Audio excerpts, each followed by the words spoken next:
listening to Sports Radio Detroit.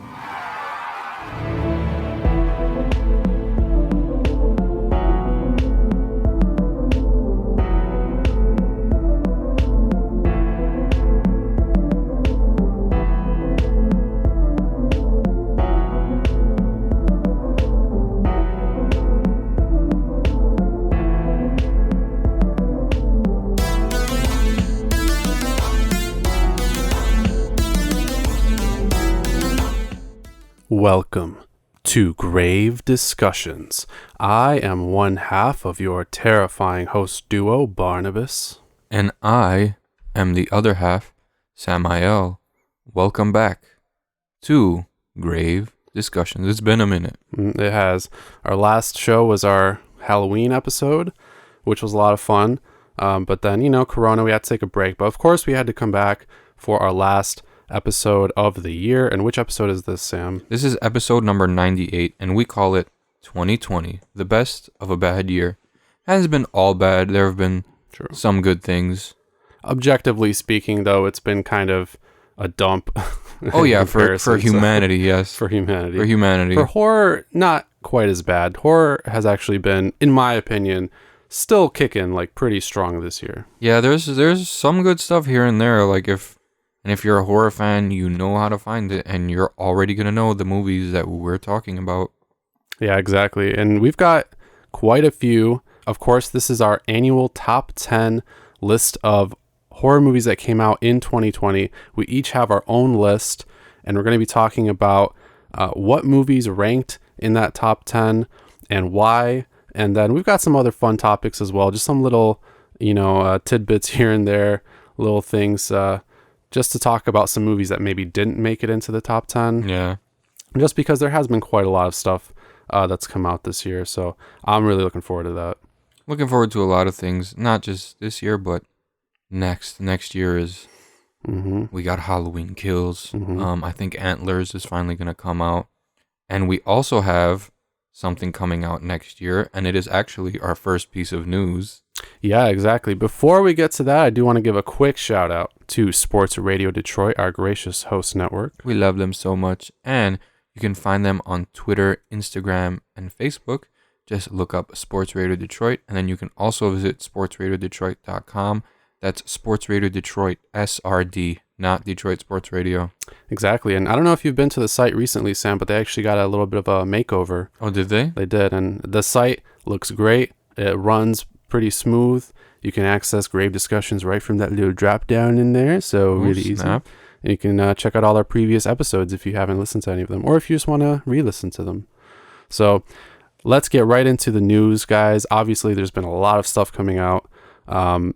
Whether it's just actual news, new movie announcements, or trailers, or whatever.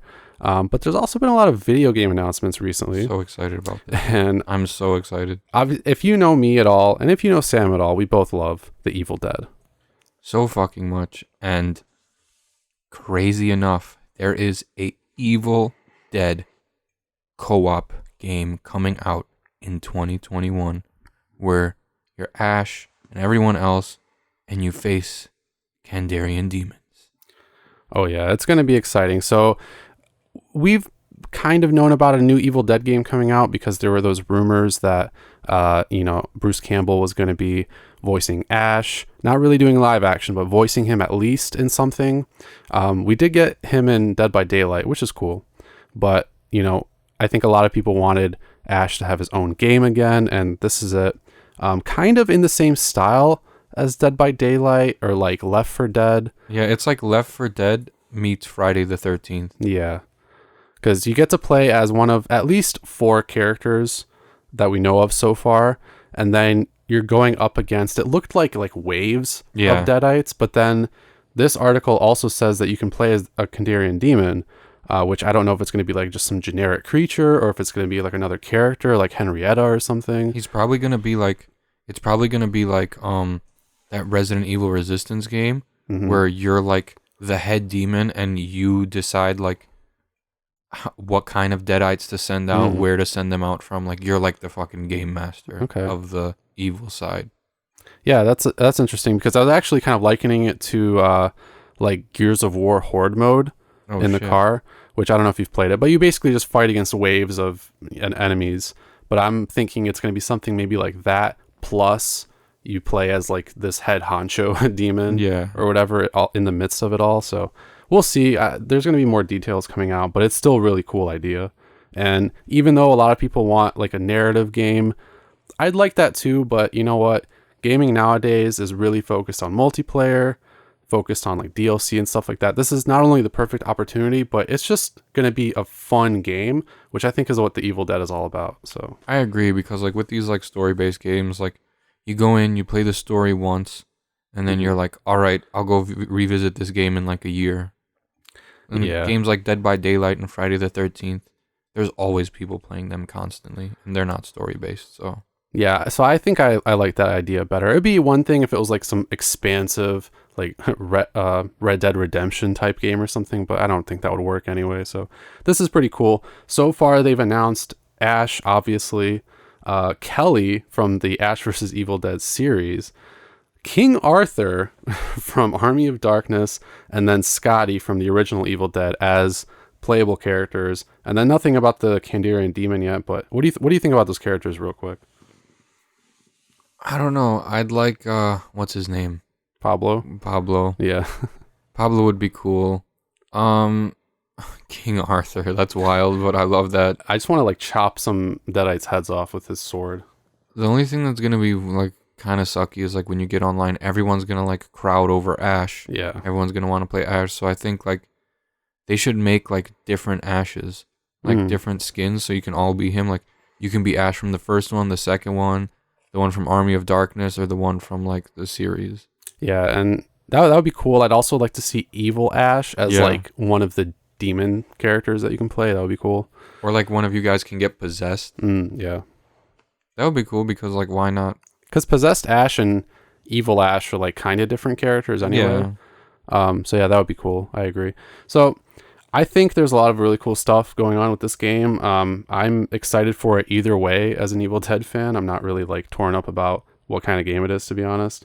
And honestly, the gameplay itself just looks super fun. Like blowing off Deadites' heads and like chopping them off is a lot different than like Friday the 13th or Dead by Daylight or something. Yeah, because Dead by Daylight you fix generators and then use flashlights, and Friday the 13th you hit Jason with an axe or a baseball bat, and then you have to do really arbitrary things to kill him or escape. And like this one seems a bit more exciting. I don't know. I don't understand the Friday the 13th comparisons other than the fact that there's a cabin and woods. Like Yeah, I agree with that. So I think it touches more on like the soul of the Evil Dead, to be honest. So I'm looking forward to it for sure.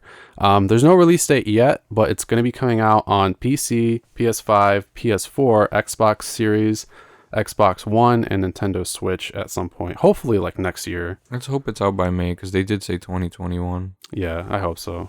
That would be dope. So moving on. That's exciting. Also exciting, not like the most horror-centric news, but considering like the content, I felt like of the it games deserves some inclusion, yeah. And the movie itself is going to be rated R, of course, and supposedly is going to feature gory fatalities. You know what I'm talking about, Gravers? It's Mortal Kombat. Not much more that we know about it other than like who's playing who, and as far as I've seen, like they don't have anyone playing Johnny Cage, but you know they have Shang Tsung, they have Liu Kang and stuff like that. So they have the main dudes down. They have a Sub-Zero, I think, already, but I don't know what it's gonna be about. Probably it's gonna be way different than the fucking 1990s movie, which was kind of like meh. It's a cult classic, but it's pretty cheesy and bad. And like both Mortal Kombat movies that came out like at that time, 1 and Annihilation, they're non-canon to the games. So yeah, either they're either gonna start a new storyline, or they're actually gonna follow the way the games went, which I doubt, because like we've played the games and like they didn't really have much of a story because it was Super Nintendo, you know. So it was like a tournament. Yeah, so hopefully it's not just the tournament, and hopefully it's something interesting, like just like the original movie, like Liu Kang and the good guys like battling for Earth, and then like Shang Tsung and Goro and everyone like fighting for Outworld and stuff like that. But I'm down to see some fatalities, as long as none of our like main characters get like their arms ripped off by Goro or something crazy. Yeah, something crazy like that. We'll see what happens, I guess. Sonya Blade and them are in it too. Melina is even in it, which is going to be like fire to see if she pulls off her mask and All the reveals fucking their fangs. teeth. Yeah. So, I think it sounds pretty cool. One interesting thing is that James Wan will be producing it, but it's being directed and written by two relative newcomers, Simon McQuoid. That's what his name looks like, and Greg Russo is the writer. So I checked their IMDb credits. They really don't have anything. So I wonder if James Wan just kind of trusts them, if there's some emerging talents. But it's Mortal Kombat, so as long as it looks good and has a bunch of like cool choreography, I think people will ultimately enjoy it. And Hopefully. yeah, it's coming out on HBO Max and in theaters April 16th, 2021, which also, if you guys weren't aware, WB is basically going to be putting all of their stuff onto HBO Max next year, which is exciting for anybody who has HBO Max. That includes like Wonder Woman and King Kong versus Godzilla and like a bunch of other stuff. Damn, HBO Max is just, they want everything. They already took South Park from me. Yeah, you should get it. I mean, I have an account, so if anything, I could let you use it. Oh shit, for real? Yeah, but it's pretty good. Do you have Disney Plus? A mutual acquaintance of ours does. I have Disney Plus. Oh, you do? Okay. If you need Disney Plus. Yeah, maybe. So, yeah, guys, if you do have it, go check it out on April 16th, or you can go to theaters, obviously, depending on what the situation looks like. But either way, there it is. And finally, what's this next bit of news about, Sam? So there's this new series called Brand New Cherry Flavor, and something supernatural revenge, something Los Angeles 90s, something girl goes to Brazil. Mm-hmm. So I don't know, it wasn't like really too specific on like what's like going on, but they're from the Channel Zero team, so I have high hopes because I haven't seen much of it. I've watched like a few episodes of like Channel Zero, and it's true to horror. It's not like American Horror Story, which wasn't really made for horror fans. Yeah. Channel Zero was, and it's obvious. So if this is anything like Channel Zero, instead of like, just like reintroducing us to like the same cast members, Yeah. then I think it'll be cool. I don't know, horror thriller revenge series. I don't know how I feel about revenge movies. Yeah. They're usually kind of it's always having to do with like rape and like yeah. it's like, yeah, I get it, but like, can we stop? Like, I don't like watching that shit. It's either like rape or murder. It depends on the movie, honestly, because If it's like murder, I'm fine with that. yeah, they're if it's that, then it's all good. Yeah, exactly. I get it though. I get it. Yeah, there are a few that are like I Spit on Your Grave. For whatever reason, those tend to be like the more horror focused rather than like the more hard boiled like thrillers. Because a lot of like the Korean revenge stuff, people like talk about it in horror circles, but they're not really horror movies except for like I Saw the Devil. You can make an argument for that, but those are more about like someone got murdered and someone like chases after somebody for revenge. Yeah. Those are pretty good. Not super horror focused. So I don't know how this one's going to play out. Apparently it's being adapted from a novel by Todd Grimson of the same name, which I have no idea what the book's about. But I mean, the setting and everything looks cool. It's like sun-drenched but seamy world of 1990 Los Angeles, and concerns a movie director being played by Rosa Salazar. So that already is cool. Again, I don't know how it's going to play into like the whole horror angle, but we'll see. Yeah, I wish they would like have elaborated more, at least like on the like just give us the story just very generally. Mm-hmm. Like not this fucking generally, like not this vaguely. Yeah. This just sounds like, okay, it's going to be some kind of like trippy supernatural revenge movie. Cool. Yeah. Like that's it. So I don't know. If there's more information, we'll try to let you guys know. There really isn't a release date or anything yet, but considering the time of the news, I'm guessing probably sometime in 2021. So that is something to look forward to. And then we have our usual regiment of 3 movie trailers that just came out. And these are pretty recent. And the first one is probably the biggest one we have. And that is a remake-ish, a complete rehash Yeah. And it is, as I'm sure that you all know, Wrong Turn. Except now it's like people know about the mutants stay out of the town stays away from like the mountaintop or wherever the fuck these mutants are. And we don't even know if they're mutants. We see people dressed in black, people wearing like a fucking, like the skull of a fucking moose and shit like that. Yeah. So I'm not sure what's going on here. I don't care if they're not mutants. And at the whole time, like My Country 'Tis of Thee or some shit is playing in the background.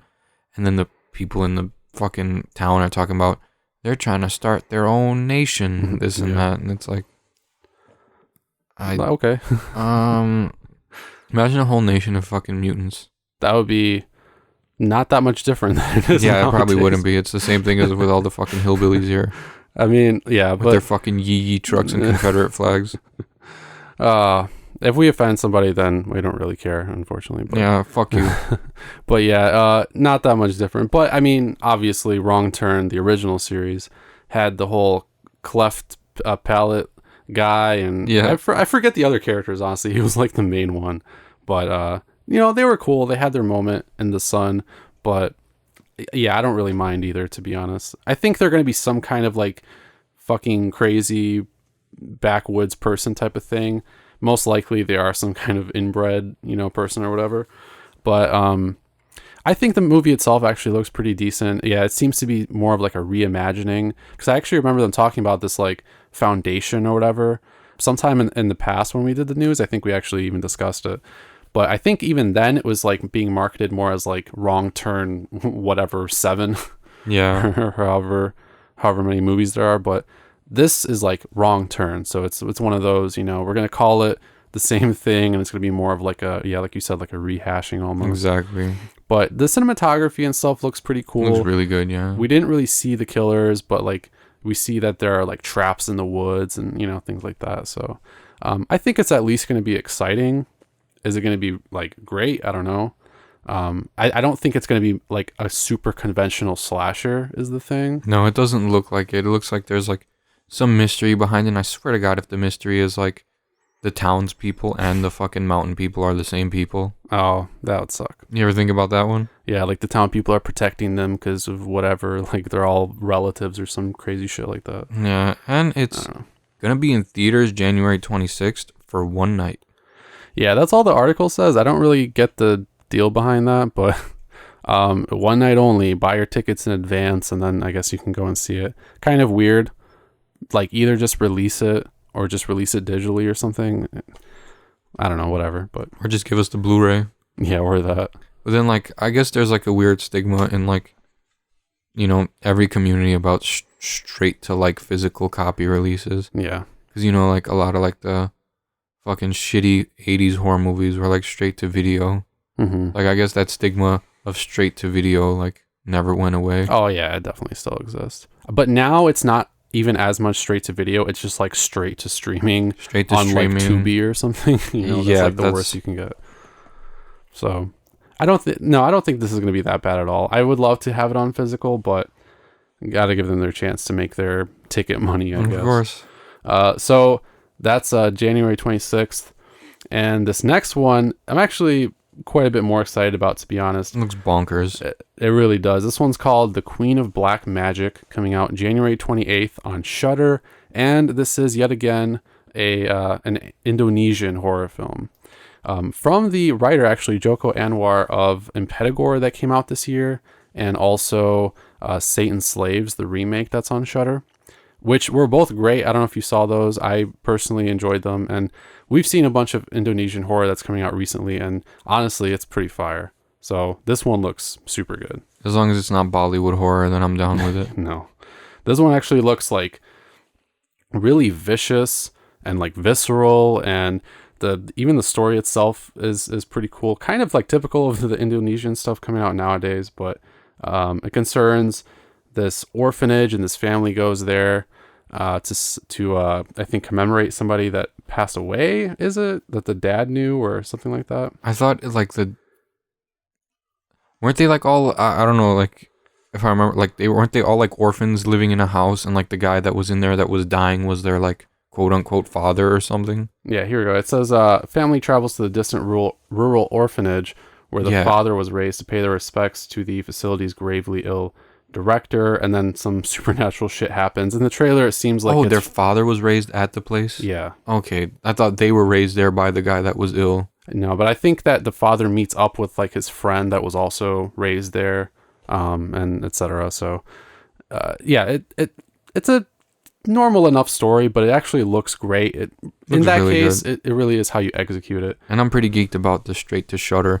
I think that's the only straight to streaming platform besides like Prime that like people are like, oh, okay. Yeah, you can take it seriously. Because if you're like straight to Netflix, it's like, okay, we'll see, but it's probably gonna be another like fucking Bird Box bullshit or whatever the fuck. And then if it's straight to Hulu, people don't even notice it. Yeah, it exists. Because Hulu doesn't even fucking promulgate things like, hey, look what we got. And if it's straight to Tubi, it's like hit or miss because Tubi has a lot of good movies, but it also has like just as many bad movies. So you're really flipping a coin there. Yeah, exactly. But I mean, I've been impressed with a lot of the Shudder originals lately, to be honest, which have included stuff from this country, from this writer. So I'm definitely looking forward to this one. If you've seen any of those movies, it's just going to be like the same batshit crazy, like bloody supernatural stuff with like, I guess, witches or whatever. So yeah, it looks cool for sure. That one's coming out again January 28th on Shudder. I think this next one I'm probably the most excited for out of these three.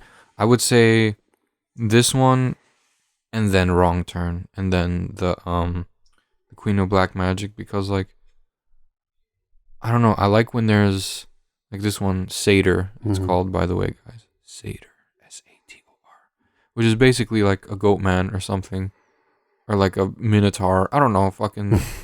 It's like in, I think, Greek mythology, a satyr is Satyr, and it's like some kind of half goat or whatever. Yeah, and like person, but I like movies that focus on a monster that isn't really like canon to any like sort of like religious beliefs. Like, you know, The Conjuring had Valak, and Valak's like an actual demon of, you know, Christianity. This one's just Satyr, and it turns like this Greek myth into like this really like malevolent like force, and it's like demonic, and like the trailer made me feel really like uneasy, and then seeing its claws, but like all that stuff at the end, like when he's like reaching his finger out, it leads me to believe that like it's a person dressed as something. I hope not.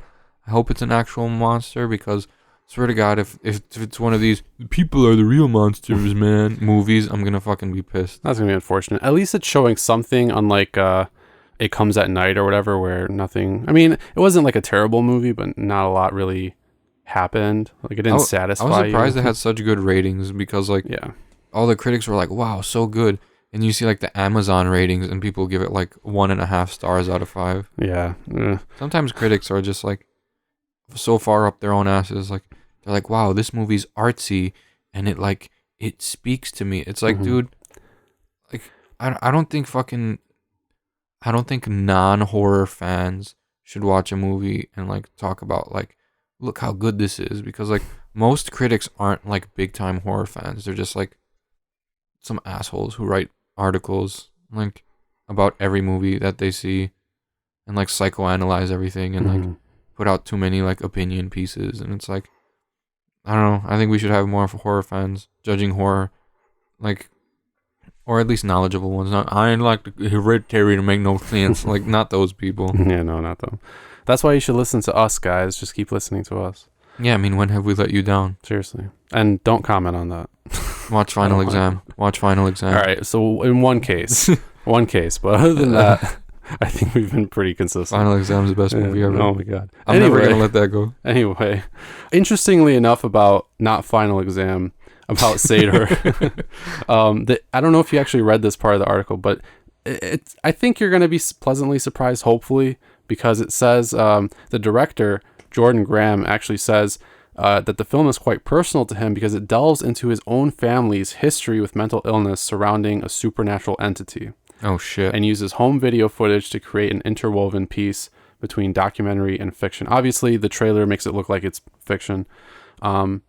hopefully it doesn't go just that straight like mental illness route. I wonder if he's actually going to make it like a supernatural entity in the movie. But like the supernatural entity is the metaphor for the illness. See, Right. like Babadook, like I like that when the creature's real, he's like tangible, he's physical, but the creature is a representation of something else, not that like, and he doesn't just like go away when you're like, go away. Yeah, Like right. on fucking Insidious when he pushes the fucking demon away, get away from me, and he pushes him. It's like, dude, fuck that movie. Yeah, I agree. I hope it does go more that route instead of just being like, they're just crazy and they're like fucking shit. imagining this thing. But the movie kind of leads me to believe that it might not be that. So it does look very cool. It's coming out, I think, February 9th, 2021 on digital. So very soon. I'm definitely gonna rent it.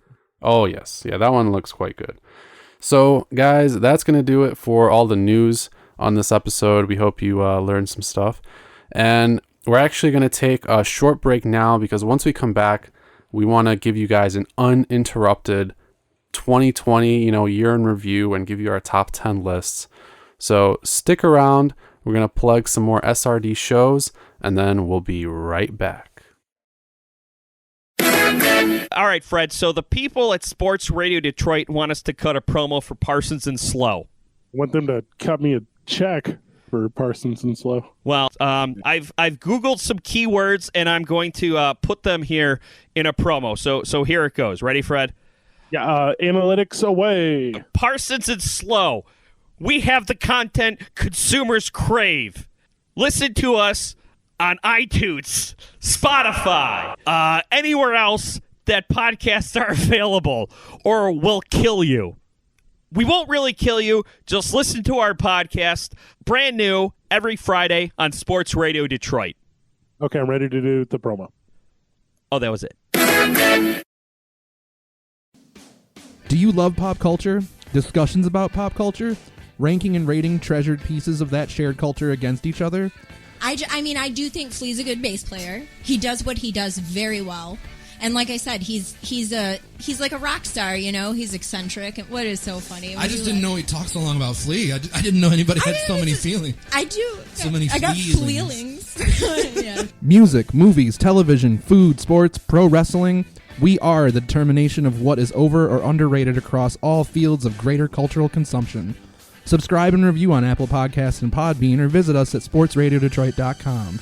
Over Under Fair, your final word in pop cultural relevance.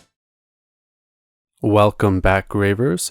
And now it is time for our final main segment of 2020. And of course, we're going to be discussing our top 10 lists. Before we get into the lists, however, I just wanted to kind of talk about, just very briefly, horror in general in 2020. And then just some like quick fire, kind of topics, questions based on our list, maybe of movies that didn't make the top 10.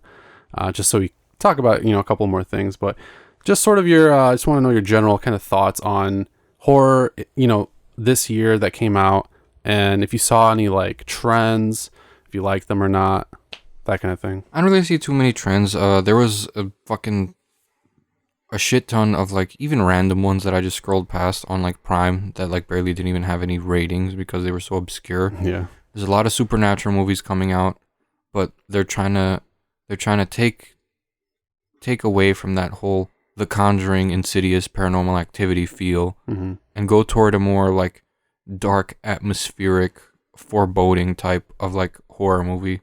Like we saw that with like The Dark and the Wicked, and we saw that with like Z, for example. Like it's just there's a lot of supernatural stuff. I guess there was like some like slasher stuff that I saw, and like murder mystery and stuff like that, and like I don't know, I think like we're just kind of like losing like ideas for like creativity. I think we're just rehashing the same old shit as far as the supernatural films go, besides one actually. I think I was supernatural, or a few of them that I actually liked, that had really, really good atmosphere, a really good story, and were actually scary. Other than that, like we've got like fucking movies like The Dark and the Wicked and like The Grudge. Like sort of like man. rehashing things that already exist, and like Yeah. I don't think it's the right era for that anymore. I also think like we got to start like not calling every movie artsy and pretentious, because like that seems to be a trend in the horror community now. Mhm. This movie's artsy and pretentious. Why can't we have a guy dressed as a gay clown killing everyone? Like, I don't know. We gotta get away from nostalgia a little bit too, because Yeah. like we're horror fans. We know how it started. We know like what it took to get to this point in time to have movies like this. Like at this point, we do need more avant-garde stuff. We do need more experimental horror that's actually scary, and that like people really don't have to like Google what does this mean in this movie, because Right. like I think that's a big thing too. People don't want to Google what a movie means, because like sometimes like movies like if nobody told me what Mother was about, like I probably wouldn't have thought about it as like, oh, it's an allegory for Genesis and the Bible, you know. Like I think movies like Hereditary did it good, and if you don't understand Hereditary, you're just dumb as fuck. Like they literally dropped Yeah. hints throughout the movie about what was going on. They literally almost spelled it out for us, like not through like dialogue, but like through things seen through the character's eyes. Like Mhm. same thing with Midsummer. Like it doesn't take a genius to figure out what those films are about and what they mean. Like there's it's not like obvious what it is, but like if you like sit there and like analyze the hints that they give you and connect them and just be deductive, you can be like, okay, that's what this means. Mhm. I do think I do like artsy films, but not like to the point where it's pretentious, like Velvet Buzzsaw, for example. Yeah. Even though that was very like intentionally kind of pretentious, because it's talking about Exactly. like the art world, it still kind of fell off for me too. But, I think yeah. it was purposefully pretentious, but I felt like they went about Mhm. being pretentious in a pretentious way. You know what I Yeah. mean? It was like kind of like South Park-ish. I don't know how to explain it to you. I get what you're saying, but let me talk about one. Not really. I don't want to talk about it. I just want to mention it. But one specific example that I think you might have watched. I'm not totally sure, but I watched it a few days ago, and I think it fits kind of where you're going. Is Vivarium. Yeah. I watched it the other day, and just to give you guys a thing, that was number 42 on my list of 53 movies. I thought I was gonna like it a lot better. I thought like the concept from like a sci-fi, point of view was actually pretty cool, but it just like didn't fucking do anything. Yeah. Like why? What's I the felt like point? it was pointless. Exactly. And spoiler alert, let's keep taking couples and bringing them to this neighborhood and have them raise this kid, and then they die, and then the kid that they Yeah. raised comes back as another real estate agent, so that more couples can raise more kids to become real estate agents that cause couples to be driven insane by being taken to this Yeah. place that no one else can get to. Like, what's the point? I don't know. It's like some kind of alien race that pretends to, know like what humanity is like, or like wants to mimic them basically. So it like kind of learns from them, but it has this really like picturesque, redundant view of like suburban life. You know what movie did that better? Like The Burbs. Yeah. That The Burbs did that way better, so I don't know. I get what you're saying. I think artsy movies are totally fine, but they should have a point. It should be pretty clear what it is. You don't have to like a movie like Beyond the Black Rainbow, let's say. Even though we both like that movie, it did kind of have a lot of that sort of stuff going on. We shouldn't need to Google everything like you said, but I don't think there's anything really wrong with those. A lot of the movies in my top 10 you could technically consider like art horror movies. Yeah, of course. But it's just keeping up and is consistent with kind of just the trend in cinema. Like, look, if you're not really familiar with the world of filmmaking, so much has evolved since like the 1980s. And with that evolution comes a different kind of like style and like look and feel to movies. So even though you still have a lot of fun movies, they're still not gonna like mimic the 80s, because nothing will. We live in a completely different time. There's different technology, different ways of doing things, different film techniques and stuff like that. And people just have different mindsets. So it's not going to be the same. Yeah, I mean, there are like 1980s movies that were like ahead of their time, like Possession, for example. Yeah. Even in terms of exploitation films like Henry, Portrait of a Serial Killer, because it showed what serial killers are like actually like, and it was very important to realize that, yeah, serial killers kill people at random, and they have different MOs, and like purposefully the same serial killer will make it look like he didn't commit another crime, and that like there's just movies from the 80s that were way ahead of their time, like those two, and then there's movies like fucking Final Exam that are just like cookie cutter. Oh, God. And then people talk about it. The 80s were better, the slasher movies, but it's like, if you were around for the 80s, which we weren't, but we know what happened, slasher movies, people stopped caring about them. Like, people got tired of the same old shit. Like, you can't just be like slasher movie, slasher movie, slasher movie, slasher movie. Like, it gets really fucking tedious just watching the same movie with like a different fucking twist. Like, same thing with the paranormal movies. Look why they died out. You might every paranormal movie from 2010 to 2019, you might as well just call it Boo Haunted House. Yeah, exactly. I mean, so I guess what slashers were like in the 80s, I think, is what people feel like all these like supernatural movies and like art movies are nowadays. Yeah. Which for some movies, I think it's fair. Some are still pretty damn good, like even the Hereditaries and Midsommers of the horror genre. Oh, yeah. If it's a unique enough concept, if it's executed really well, I think it still really works. Although I'll agree, there are a bunch that are kind of like just fake imitations, kind of, that are just trash. But you just gotta look for that original stuff, man, and be open-minded. Although what I will say is, I do think there's still a lot of original ideas out there, but not so much in the supernatural realm. I think sci-fi horror has been huge this year, and I think it's going to continue to be huge. Even movies like Synchronic, which is the follow-up to The Endless, like that hasn't even come out yet, but a lot of people were raving about that one. So I think those movies are going to still be pretty popular. I think they did well this year. Obviously, independent horror in general has been booming since. I think that's where it's at now, because Hollywood just keeps, other than like, you know, Wrong Turn coming out and like stuff like that, but we need stuff that's like not really like super mainstream. Like, look at Summer of '84. Yeah. One of my favorite horror movies in the past like 10 years. And it was not mainstream at all. Most people haven't even heard of it. True. Yeah, and that just ties into, you know, stuff like Shudder and Netflix and other channels putting out good original content as well, just to streaming. So despite all the delays that COVID has caused in like in Hollywood and in releasing these like blockbuster movies like Candyman and stuff, despite that, independent horror has still been trending way upwards anyway. It's reliable, you know, it's pretty consistent, and it's getting better in quality like all the time. And you still have like 80s throwback movies like Scare Package even that are coming out often as well. So even if that is just like your thing, you still have movies like that coming out. So yeah, I think those are definitely some of the trends. I noticed a lot more female driven horror too, not like the Final Girl stuff, but just kind of in general. That's been on the up for sure.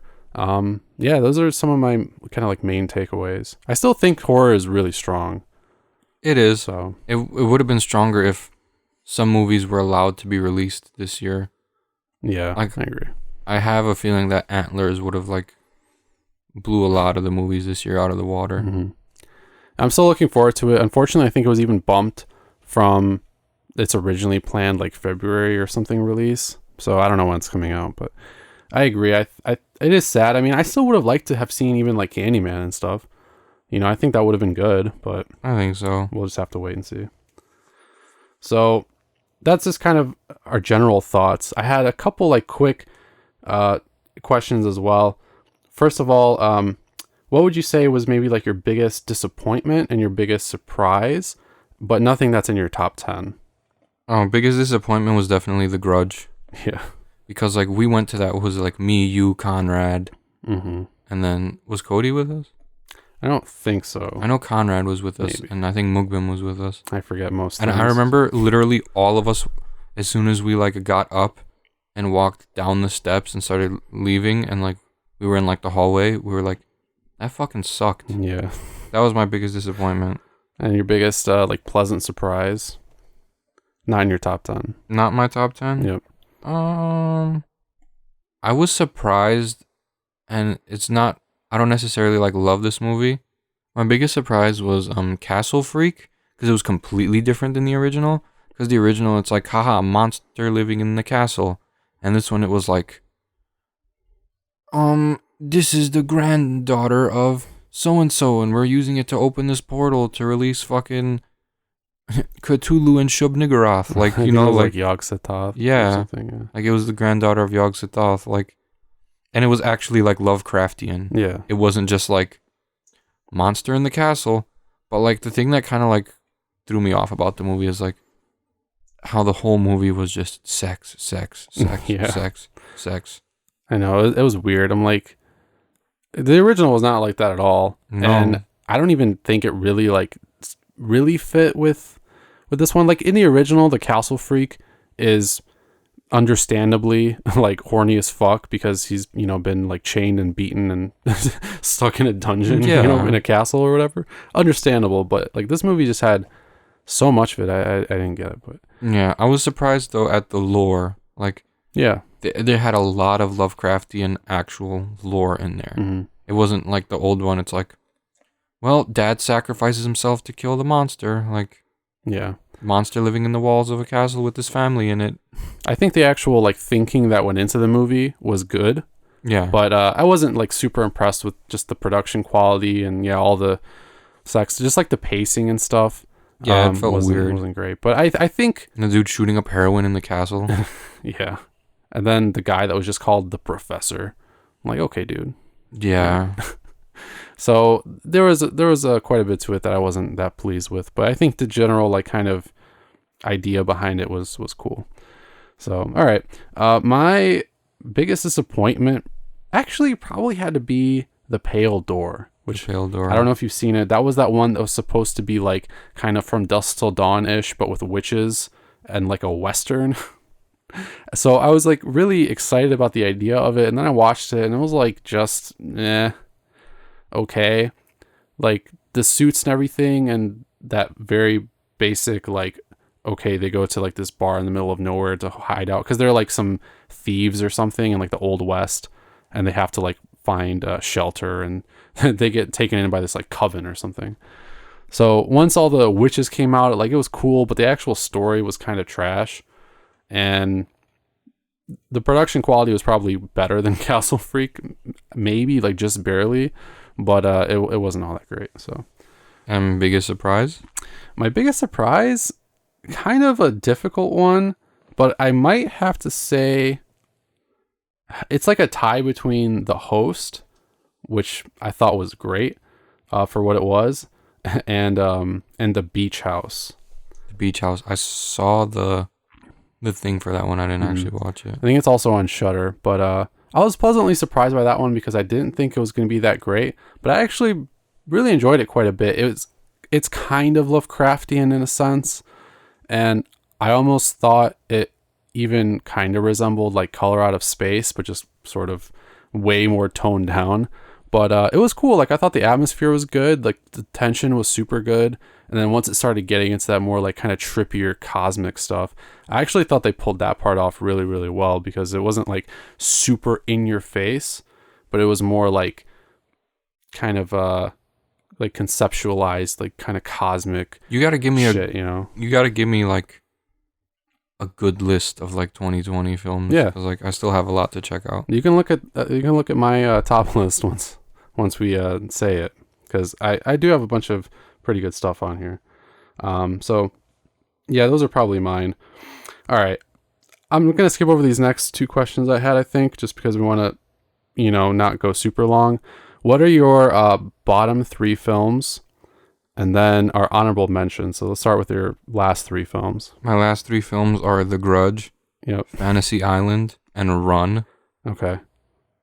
But you also, how many movies do you have on your list, like in total, just so people get like a reference point, you know? 19. Okay. Yeah, I have 53 on mine, but I've just been watching movies like every day. Basically. Yeah. So, okay. So The Grudge, Fantasy Island, and Run. Cool. So The Grudge is also my last one. That movie was god awful. And then the Into the Dark Hulu thing, Crawlers. That one was pretty bad. I haven't seen it, thank God. Yeah, thank God. And then After Midnight, which promised to be like a pretty interesting horror romance movie or something like that, but it was just kind of weird. Nothing really happened until like the very end. I don't know if you remember, that was that one where his wife or girlfriend or something like leaves him, and then he thinks that like some monster is attacking him at night, so he like barricades himself inside his house, and then like the monster attacks him or something. It was odd, and I didn't really like it. So, all right, those are our bottom 3 films. What are your honorable mentions, or AKA your like 15 through 11? So honorable mentions: The Dark and the Wicked. Great atmosphere, great acting. Did not have a point. Yeah. Like you said, the point was there's the devil and he's here. Pretty much. That was all that happened in that movie. Z was pretty good with, I think, Elizabeth Banks was in it. I'm not sure. Someone like that. Was it Elizabeth Banks? Let me check. I guess Keegan Connor Tracy. Okay. Yeah, I don't know why I thought Elizabeth Banks. Another honorable mention to Relic. It was good. I enjoyed it, but like, not gonna lie, I was kind of bored for most of the movie. So it felt like a very like calm version of The Taking of Deborah Logan. And then afterward, I got Castle Freak, which, you know, I already like talked about that one.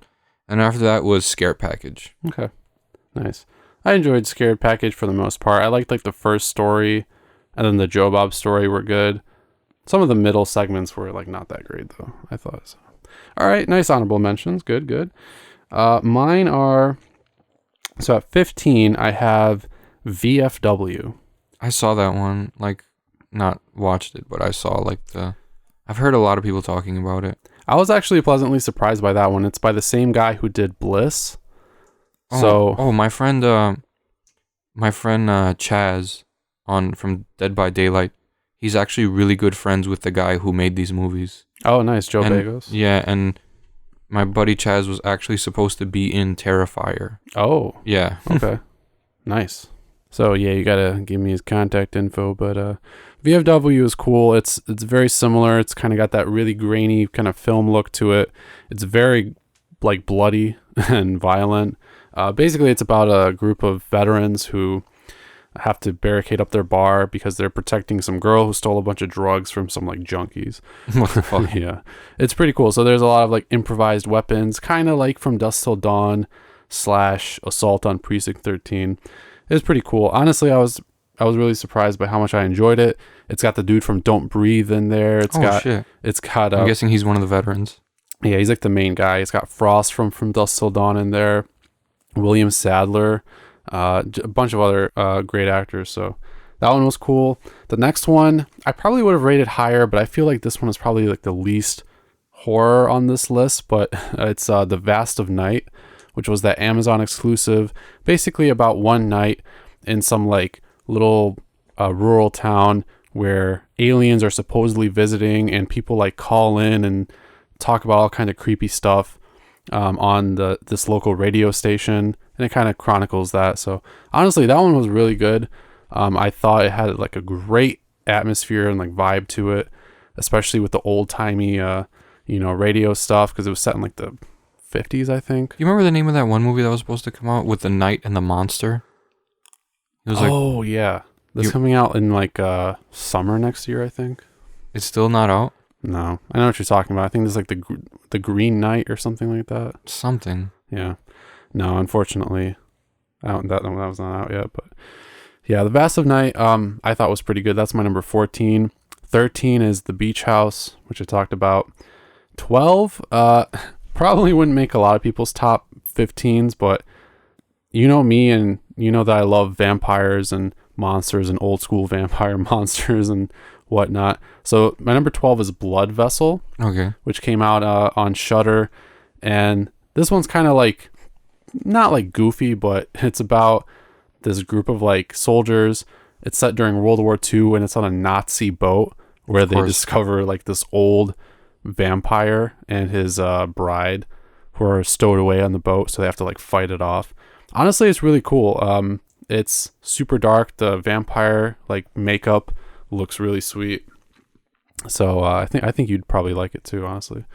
So that's my number 12, and then number 11 is Host, which again, I thought it was a really clever concept. Obviously, it's super low budget, but just for what it is, I think it's really effective, and I think that surprised a lot of people. I think so. Honestly, it scared me. Yeah. Like, and then I watched it with my girl. I watched the second time with her, and like, she was freaked out and she couldn't fucking sleep. Yeah. Yeah, no, I thought it was really well done, you know, taking the current situation of a pandemic, and not like it hasn't been done before, but it hasn't really been done in this format before, with like the Skype call kind of a format. Yeah, it's kind of like, what's that one? Unfriended, yeah. But like, this was different. Yeah. I liked Host quite a bit. So those are my honorable mentions. And now I think it's time for our top 10 lists. Oh, gosh. So, guys, we do have to preface this by saying these are just our opinions. Yeah, and these aren't necessarily which movies I think were, like, objectively directed and shot the best. Mm-hmm. These are just, like, which ones I had the most fun with. Yeah. It was a lot of criteria for me. I mean, I think once I got up to, like, my top 5, I kind of had to decide, okay, like, which movies were... as a film done the best, you know, conveyed their themes the best, were just the most like gripping movies. But for the most part, it was just kind of whatever I preferred to watch, you know. So, all right, we won't spend a ton of time on each one, but here we go. Do you want me to go first? Yeah, let's see what you got for number 10. My number 10 is actually one that I hadn't watched until maybe like, I think October or even November sometime. I think it was October. But it was talked about a lot at the beginning of the year when it came out on Netflix. And this is The Platform. Oh, shit. I still haven't seen that one. Yeah, it took me a while. I was like interested in it, but I never really like got that itch to like watch it. And I finally watched it, and I was really surprised by it. It was actually quite good. So the basic story is these people wake up and find themselves in this kind of like futuristic sort of prison, and there are a lot of floors. There's like an indeterminate amount of floors, at least that's what you think, and each floor has this giant hole in the middle, and every day a platform comes down with food on it. And so obviously the people at the top floors are able to kind of eat first, and then the people below them basically have to leave. They basically have to eat their leftovers. So it's a really unique concept. Seems like a class issue type of movie. It definitely is. And I forget which country this one's from. I think it might be some kind of, it's not Indonesian, Basque. Okay, I think it's some kind of like Spanish type of film. But anyway, it definitely has a lot to do with class warfare, things like that. You know, what do people deserve, the treatment in prisons and correctional facilities and things like that. But really unique concept, and they did some great things with it as far as like horror and thriller aspects go. So there was quite a lot of violence. Obviously, people who find themselves on like the lower floors might resort to harming each other for food or whatever, you know. So I think it did that really well. There were some great scenes. The acting was very good. And mostly I just think they executed the concept like really well. So I still got to check that one out. It's pretty interesting, honestly. I think you'll find it more like fascinating than anything. But as like a suspenseful movie, I think it did a great job. So, all right, what's your number 10? My number 10, we saw it together, and it is starring Kristen Stewart. It is Underwater. All right. I really liked it when we watched it.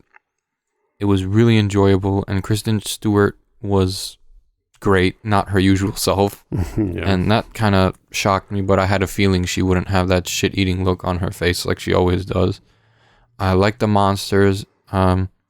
I thought it was like a bit Lovecraftian. At least that's what the vibe I got from it. And it had a lot of scenes that like gave me intense anxiety.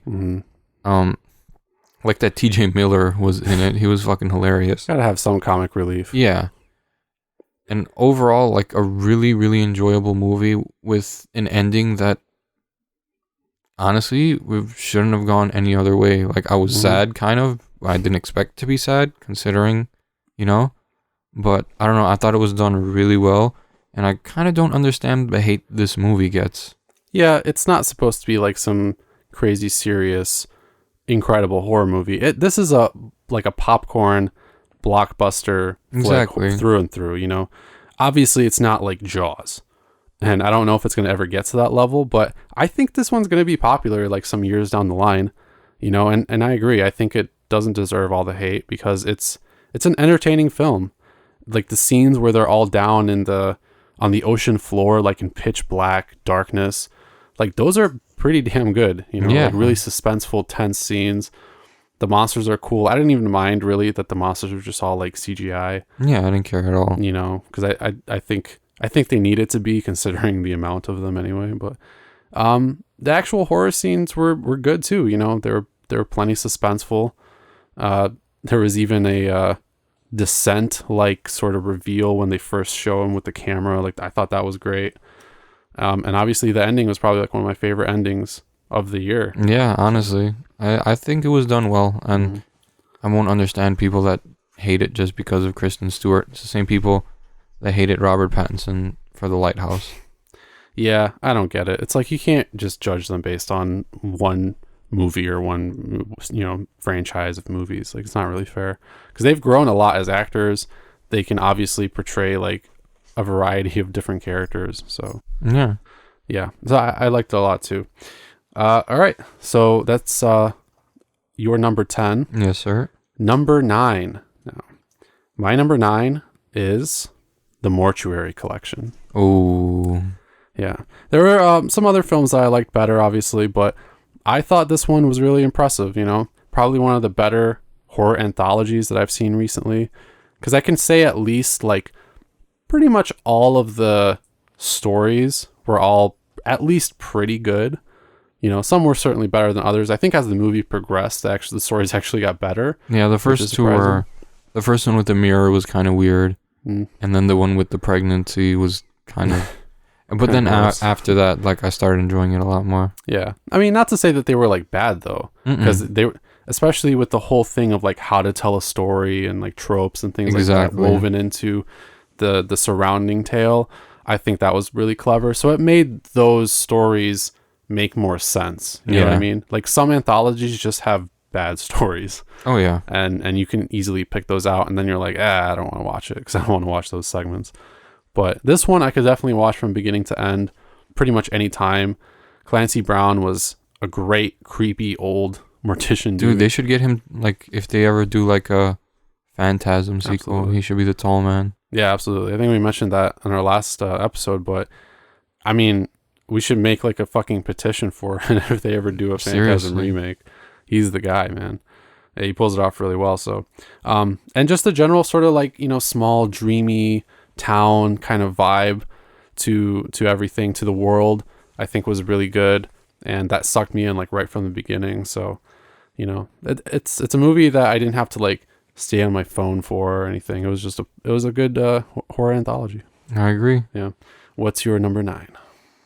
My number 9 is Nobody Sleeps in the Woods Tonight. It's actually a Polish film that I randomly found on Netflix one day. Yeah, pierdolę. And yeah, and then I saw like a bunch of homages to, like, there was one of the monsters looked like Victor Crowley, and I was kind of taken aback a little bit.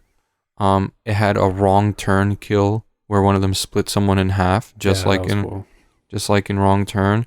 And then they had the sleeping bag kill, like in Friday the 13th Part 7, and like in Jason X, obviously when he was like redoing it in that little simulation. So like, I don't know, I had to put this one in there because I enjoyed it. Had all the tropes, you know, the final girl, and all that stuff, but the whole like meteorite thing and like them like living in like the basement and then like their mom feeding them like people and like I don't know, it got fucking wild. And then once we learned the backstory, I was like, oh fucking shit. It's not too far-fetched because a lot of, believe it or not, people don't really talk about it, but a lot of those 80s slashers had some like weird ass concepts and like origin stories, you know. I mean, dude, look at fucking like, I don't know, what's one 80s slasher like that you can think of, like fucking Twisted Nightmare, where the slasher was a Native American shapeshifter. Like, yeah, come on. Yeah, just ridiculous stuff. So I didn't mind that too much. I think it added a little bit of personality to the movie. Like it felt kind of like its own thing, you know, even though it did have homages that you can kind of pick out, it still felt like its own movie. And yeah, I thought the kills were good. The story was pretty typical, but it was fine. There was nothing like wrong with it. It was kind of your typical camp sort of movie, right? Got horny kids and they're upset. The only thing I wish it did was like, because it made it out to be that the whole like phone thing was going to be this big emphasis, like because the whole camp was like, you can't be on your phone, like we're taking your phone from you. Yeah. And it didn't really talk too much about like social media and stuff like that. It just kind of like left that in the dust. But other than that, yeah, I thought it was solid. I enjoyed it a lot. Honestly, I would go back and watch it again. Like, yeah, it definitely has rewatchability. I agree with that for sure. So, all right, those are our number 9 picks. Number 8, mine is one that you said you still need to watch, and I do suggest that you definitely check it out. This one is The Wolf of Snow Hollow. I've heard so many things on like many horror pages about it. It's pretty good. So the story is kind of like a cross between Fargo and Silver Bullet, kind of. It takes place in like some snowy town with like really low population of people. The whole like police force is kind of incompetent, and they're forced to try to figure out who's killing people. Basically, it's like young girls, and people keep saying that there's some kind of like wolf-like creature going around, killing people. So is it just killing girls? Yeah, it's just girls, I think. So it's definitely interesting. So the main character is this like really angry, like raging alcoholic dude. Of course. Who's like trying to, go through AA and stuff, and he has like a daughter. He's like a single dad. But he does a great job, fantastic job. This is the same guy, Jim Cummings, who did Thunder Road, which I still haven't seen, but was kind of like a big indie hit. So he does a great job playing the main character. I think his emotional range is like pretty strong, and the rest of the police force is like really incompetent and just stupid but funny. So this is kind of a horror comedy in a lot of ways. But okay, well, we have to have a incompetent police force. Look at Halloween 5, the 2 goofy cops. Yep. Yeah, it's very comparable. They're pretty dumb. So I think there are a lot of pretty funny moments, but there's also this kind of like charm to it. The small town snowy charm, and the whole like murder mystery investigation is kind of like reminiscent of some of those older kind of detective flicks. So it's got a lot of cool things going for it. The horror aspects are also pretty good, but it's not completely just about that. This movie kind of transcends that almost, and then you kind of find out why in the big reveal at the end, but I'm not going to spoil anything. Just check it out. I think it's definitely kind of like a fresh movie. Really kind of weird at times just because of the characters, but I think you dig it. I'll have to check that one out. Yes. What is your number 8 movie? Oh, God. My number 8 is none other than A Hubie Halloween. Okay. I did not understand the hate for this movie. It was fucking hilarious. It was. It was super like Halloween themed. Like everything screamed Halloween spirit. And it was in fucking Salem. Like, what else do you want? It was goofy. It was like did not take itself seriously at all. And I heard it was Adam Sandler's way of like being like fuck you to everyone because not a lot of people watched Uncut Gems. Yeah, I don't know. People were saying that apparently he said something about making like a terrible movie. I don't know if this was it. This was not it. Because I thought it was great. I fucking loved it. It was so fucking goofy and so like did not take itself seriously in like any sense. Yeah. Like, and it radiated the Halloween spirit. Like that's exactly like the type of movie you want to watch every year. Like during Halloween time, and I'm definitely revisiting this one next Halloween. Yeah, like we said on the last episode, this one will probably go down in the annals of like in the annals of Halloween movie history, I think, at least for a lot of people, because it just is fun. It's very easy to watch. There are a lot of great jokes. Not really a family movie, but like it's just a fun one to kind of pop on like late at night. It's fun as shit. I don't understand the hate for it. You get to see like the mom's t-shirts. They're all fucking hilarious. And then Adam Sandler is great. I mean, he's got his multi-purpose thermos, which is awesome. It's a great prop. And it's just a really fun movie. So I agree with that completely. All right. So number 7. Mine is another recent Shudder original. This one is Anything for Jackson. Okay. I had this one actually ranked a bit higher, but then I kind of thought about it and I was like, it was good, but I think I prefer these other movies. But honestly, I was also pleasantly surprised by this one because I hadn't heard like anything about it until very recently when people started actually talking about it, and a lot of people were really into it, so I had to check it out. And it's not a totally atypical plot. Basically, it revolves around this grandma and grandpa who kidnap a pregnant woman to try and sacrifice her in order to bring their dead grandson back. Yeah, so like, what are the descriptions say? A reverse exorcism, basically. Yeah. So I mean, maybe like no other movie has that exact same plot, but it's pretty standard fare among like all the supernatural movies that came out. But I think there were quite a few breaths of fresh air. The plot itself doesn't like it's not too convoluted or anything. There aren't really any like big metaphors or any type of shit like that. It's very contained. It takes place in like the house and maybe one or two other locations. There aren't that many characters, so it doesn't like stuff itself full of just these random themes and shit like that. But wasn't that creepy looking dude in it the one that plays the janitor on Urban Legends? Remember? I don't remember that guy, but there are quite a few creepy dudes in it. Yeah, he has like black hair, a big nose. Yeah, that is him. He's from Urban Legends. He was the janitor. Yeah. Yep. I'm pretty sure that's the same guy. Yeah. So he looked that old even in Urban Legends. Yeah, what the fuck? I don't know what happened. He hasn't aged a bit, and I don't know if that's a good thing or a bad thing. Maybe he's on that like Walt Disney cryogenic freeze treatment. Dude, it's like he's always been 46. Yeah. Older. He looks like 70 something. Does he now? Okay. I think so, yeah. Anyway, he's in it. If we're talking about the same person, he's one of the grandparents, but yeah, I think we are. Yeah. He's like on the cover of it. Yeah. Yeah, it's him. Okay.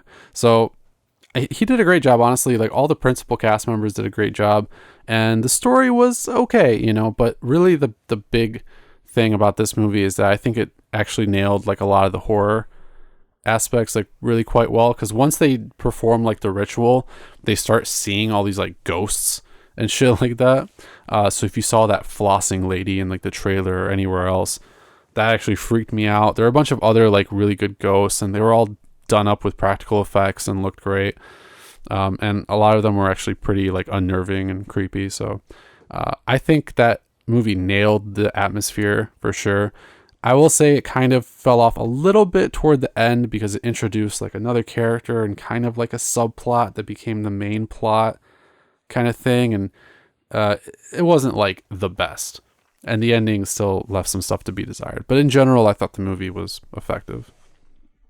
So that is my number 7. What is yours? My number 7, another one we watched together, and it is The Wretched. Oh, yeah. Nice. I enjoyed the witch. I enjoyed the twist at the end. I like the pacing of this movie. I like the feel of it. I like the fact that like when the witch took over someone, person started acting fucking weird, and then no one remembered any of their family members. Mm-hmm. And I don't know, it just did a lot for me. Like that movie kind of like stuck with me, and I don't even know if it's on Hulu anymore. I think it went to Prime. It's on one of those two. I'm pretty sure it's still on Hulu, but yeah, it's out there. I just enjoyed that one a lot. It was super creepy. Yeah. I liked the witch. I thought it was weird that the way it ended, with the tree thing. Yeah. And it was kind of like, it was also like ambiguous, but it kind of hinted at the end. Yeah. Just like the thing, you know what I mean? So Yeah, like, I know what you mean. I wish know. we'd kind of stop doing that, but yeah. yeah. I agree though. I thought it was a lot of fun actually. Some of the earlier scenes with like those kind of wonky attempts at character development, I don't know if those were like super necessary. Yeah, I don't know. But in general, I thought it was actually solid. It was kind of a My dad owns the boating company. yeah, Congrats. just like a lame. It's like my attempts at picking up chicks in like middle school. Oh my god. It was like not great, but anyway, thankfully I'm a lot better now. But some of those story elements were like not that interesting. But I think in general, the whole like Fright Night meets witches type of thing to the story was actually pretty cool. And I like the way that he was like, you know, spying on them, and then like the witch monster came out and started doing all that shit. So I thought it was pretty cool, honestly. Like, we had more movies like that, I'd be happy. yeah, it didn't take itself very seriously at all. It had a good vibe to it, you know, and the creature was like pretty creepy. That movie had some of the better, I think, cinematography concerning like the monster. Yeah, I agree. Even that first that one where you just see like the silhouette as she's like on the railing or whatever. Yeah, that was cool. That's what I remember like the most from that movie. Same. So yeah, I dug that one. I think that's a good pick for sure. All right, number 6. Mine is another Netflix movie. This one came out also, I think, pretty recently, a couple months ago, and got quite a bit of buzz. And it is His House. Okay, mine is that one too, so we can both talk about it. Cool. Yeah. What did probably the most atmospheric movie, second most atmospheric, weird, avant-garde movie on our lists. Yeah. This one had a lot of kind of more experimental type of set pieces to it, like all the stuff where they're in their broken up little part of the kitchen in all that ocean or whatever, you know, kind of representative of their journey across to America, or not to America, to the UK. to the UK, living in America. So anyway, yeah, to the UK, where they lose their daughter at the beginning of the movie, you learn. Or so you think. Yeah, and there are like a bunch of other scenes as well, like where he's kind of like hallucinating or whatever. I think that was like really well spliced within like that experimental stuff and then the real stuff that was happening alongside more supernatural, like haunting type of stuff, you know. I thought they pulled that off really well. Honestly, my favorite fucking part of this movie is definitely like how experimental it is. I like the like thing when like she's all of a sudden back in Africa and then she's not, and then we see the monster and they attack the monster, and then like the whole thing with like the dudes from like that embassy whatever continuously like visiting them, and they're putting holes in the wall, and they're like, he was chasing a rat, when in reality he was like chasing his quote unquote like daughter. And even like the creepiness of it, oh, there's a witch doctor after him, it followed him all the way here, and you're wondering if this is all in his head or if this is all legit, and still kind of you don't really know by the end of the movie if it was all like an allegory for like his guilt, or if there was really like a witch doctor, and like if that ending sequence, the climax, actually like happened that way, right. Or if like it had something to do with like the guilt that like both of them felt for like kind of like cheating their way into coming to like the UK. Yeah, I think on that topic, I think that this movie actually really nailed its themes, and which is really important for a movie. You know, this movie talked a lot about refugees and their livelihood and how people perceive them coming to another country. You know, because you saw how she was treated by like, because she was black, and then she tried to ask these other black people like for help, and they started like making fun of her and like, go back to Africa, man. Like, it's like, dude, like chill out. Yeah, it's kind of crazy. So I'm not totally experienced with that, but I imagine that it's pretty indicative of kind of what happens in real life. And then, of course, they kind of showed them like the tribe that they came from and stuff, and how they were communicating with them about their daughter and about all this other kind of stuff. So just like that aspect and how they infused the African lore and that culture into the movie, I think all of that mixed together was really good. And I think the fact that like just the way this movie was unraveling, you really wanted to find out what the fuck was going on. But it wasn't like bad storytelling or like or bad pacing. Like the stuff that they would unravel would purposely make you be like, dude, I really can't wait to figure out what the fuck is going on, because like it's getting crazy. There's like things in the walls, they're whispering, he's breaking it, trying to like get to something. Like I don't know, like it was just, I really like literally halfway through the movie, I'm like, please, I really want to figure out what the fuck is going on. Like, and it wasn't like bad. It wasn't like, what the fuck's going on? This movie's so dumb. It was like, dude, like, this is fucking creepy. I want to figure out like what's so bad that they did that there's this like fucking witch doctor like that's like after them. Like if there really is, or if it's just a representation of his guilt. Or like, I really like the part where like that you were talking about earlier, like the witch doctor was like talking to him and like he had his eyes closed and then they flash back to like Africa, like on the water, and like he was like, you can't hurt me, this and that. And I don't know, I think the whole movie just freaked me the fuck out in such a good way, and I was so pleasantly surprised. Like I randomly just found that on Netflix, like and I saw one person talking about it. They're like, has anyone seen His House on Netflix? It was pretty fucking good. And I was like, all right, fuck it, let's check it out. And I checked it out, and it checked out. Like yeah, a few people talked about it at first, so I decided to watch it, and then it kind of blew up on social media like a few days after it came out, and for good reason, I think. I think they gave you just enough kind of creepy stuff, just enough story hints to keep you invested, and then the actual development of the plot, the progression was really well done. So I think this one was a definitely a sleeper hit this year for sure. Hell yeah. And I think it deserves our 6th spot on our lists. I love how it came out of the blue though. It did, and everyone was just like, yo. I kind of heard about it at first because when I was sort of looking up like festival hits and things like that were coming out, you know, like widely, this one was kind of up there, like one of the horror movies to watch, but it didn't get nearly all this like praise and stuff, you know. But it's definitely a good one. So all right, now we're on to our top 5. Here we go. So mine is one that you actually mentioned before, was in your honorable mentions, but I liked it quite a bit more. I don't know why this one really kind of stuck with me. Is it Relic? It is Relic. Yeah, I don't know. I liked it quite a bit. I think the first like half or so was admittedly a bit weaker, but I still really enjoyed the atmosphere of the movie. I think it had a lot of creepy things going on.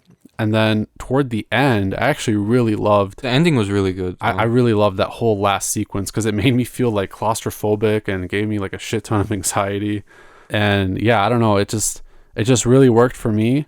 I think its kind of portrayal of dementia was... It wasn't super in your face. It was there, but it wasn't like just pounding you with stuff about like dementia and remembering and like old people and stuff like that, you know. I don't think it was necessarily 100% about dementia. Not 100%. I think it was mainly about just getting old, and like like you saw how her mom like got the thing and like the end she's like, what's that, or whatever the fuck. And like I think that was like their way of saying like this type of thing is gonna happen to everybody, and that's like the first sign of getting old, like at least in this movie. Like that was like supposed to be like, hey, this is when you first know you're getting old. Like that little thing that she had was like in real life, in real life would be, my fucking back hurts all the time, you know. That's the first sign of getting old, and like it's gonna like fucking happen. Oh so, god, like, I'm old now then. Yeah, my back's been hurting since I was like 15. I used to carry like 8 textbooks. Fucking. Jeez.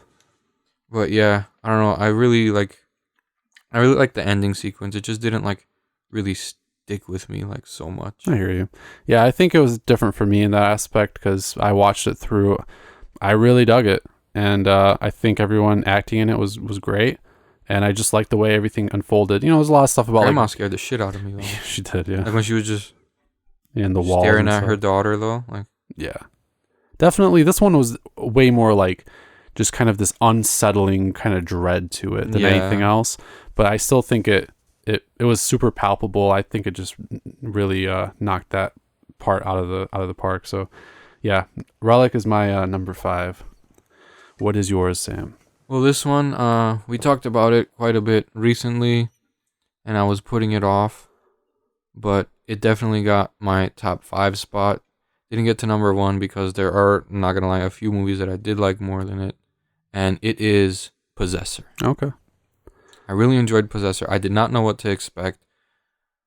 I go in, and then some guy's just getting stabbed, and then someone takes off a helmet, and then it just starts going into like the whole like, why didn't you just use your gun? Like, Yeah. and then like the assassinations and everything, and like, I don't know, it was a wild ride. It had a lot of experimental moments, like the whole like the two psyches coming together, Mm. and then like him taking off the face and putting it on, and like that was like a representation of like him like getting into her psyche and finding stuff out about her.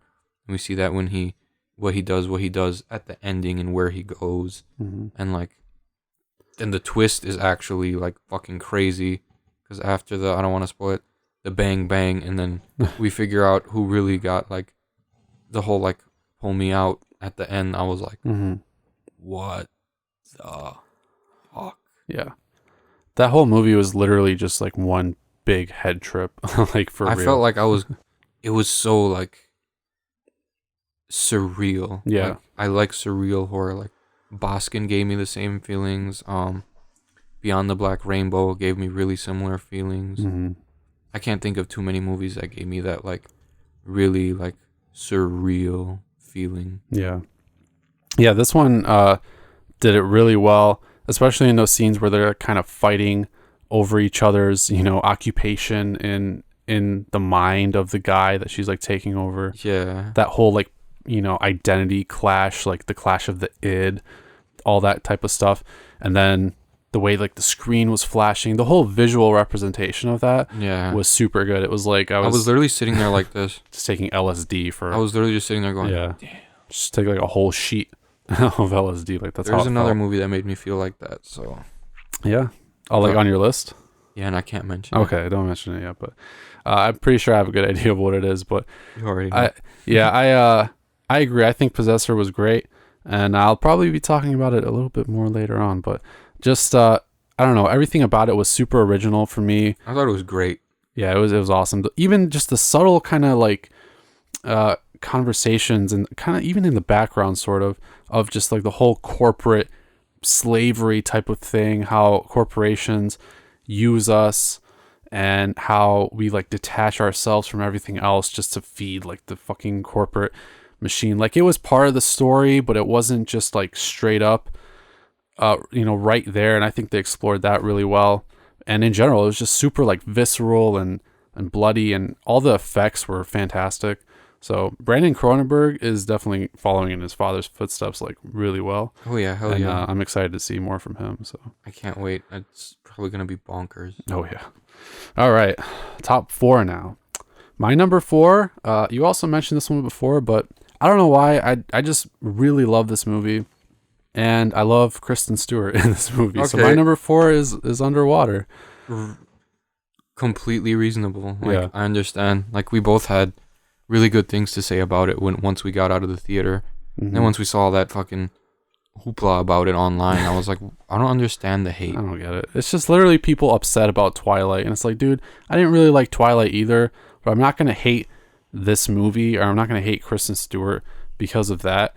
Like, you would have probably also taken that role, let's be honest, if you were like Dude, fuck 19 yeah. or whatever. All these and you were fucking, getting like- paid all that. Especially you're getting paid all that because there's so many Yeah. people, so many teenagers that were in love with the fucking books. All these teenage girls that are gonna be throwing their money at you. Yeah. So like, why not? Why not do it? Like, I would have gladly been fucking Edward. Oh yeah. It's just that edgy online response, but definitely this movie as an extension of that does not deserve it at all, because I think this is ranked so high for me because this is probably the one horror movie that I had like the most fun with this year, and that means a lot to me. So that's why it's my number 4. And I don't really have too much else to say about it other than what we've already said. I just I liked the story. It was fast paced, it was action packed. There were some great scary scenes with the monsters and whatnot. So, and I don't know, I'm also just like a sucker for underwater horror in general, especially like the deep ocean stuff. So we can all just like basically guess what's down there, but they've never even explored everything underwater. Not most of it. Yeah, so we have no fucking idea what's down there. Could be Cthulhu, who knows? Who knows? So let's get into your number 4. My number 4 is The Invisible Man. Okay, nice. I fucking love this movie. This is another one of those movies I don't understand why people didn't like it. Like, there's so many people online, the movie sucked. Did we watch the same movie? Yeah, it did not suck at all. I mean, I know a lot of people are gonna like knee-jerk reaction, this movie was trash, remake, and just shit on it because it's a reboot. But for one thing, yes, it is, but it's not even really comparable at all to the original movie. Complete reimagining. Yeah. Not even the same story. It wasn't like some fucking scientist who just tried to go invisible for the fuck of it and then like started like killing people. And like, this is completely different. Do you remember when we first heard about this being made? I was like, what if she thinks that like it's a ghost? Yeah. At first, and then like that didn't happen, and I was kind of disappointed.